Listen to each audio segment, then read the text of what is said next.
In terms of thinking about the sharing after an experiential exercise, what's essential?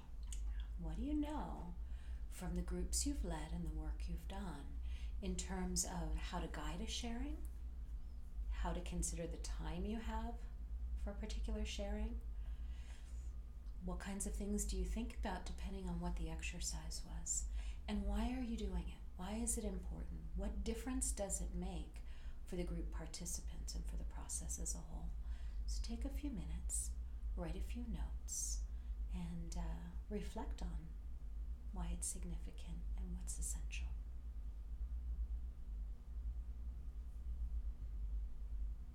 So in the sharing, it's really important for the facilitators to focus it on what actually happened in that group with that skill in that moment. Sometimes people can share from a broader lens of, oh, I've been doing this, or I had this experience that is way in the past. Keeping them to describing what they experienced rather than judging how it went. Often group members, there might be one experience where they kind of get stuck on, it didn't work, or I didn't like it, or I needed this, or if this would have happened. How does the facilitator work with that in the group, bringing people back to really tapping into how it felt and where are they now with the emotion or their awareness, and how they can learn from each other in that final share. I also think about, this is a time where timing is really important because it's near the end of the group.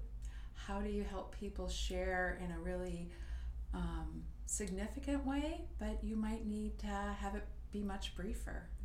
And again, helping facilitators with that time management comes at all aspects of the group, but especially with the sharing, because you don't want to rush it and you don't want to run over by 30 minutes. Mm-hmm. And remember, what we said a moment ago is that this model is not just a cognitive model. It is felt sense. It is somatic. So in the sharing, you want to make sure that that is represented in the group members, and that the facilitator is able to guide people to that kind of reflection. So what that means is that you're listening for how the facilitator framed the sharing. And if people were saying, oh, it's good, or it's bad, or it was interesting, or, I saw this, that piece of, what do you notice now? What's happening in your body? What did you notice doing it? What do you notice reflecting on it right now? Those kinds of questions that help people come back to themselves in a fuller way is essential. It's also helpful and important that the share connects to the home practice. That being in the Mind Body Skills group is more about how they're making changes in their life and their experience, that the group is helping support them where it's easy and where it's difficult to use these skills to really change their self-care and the quality of their life.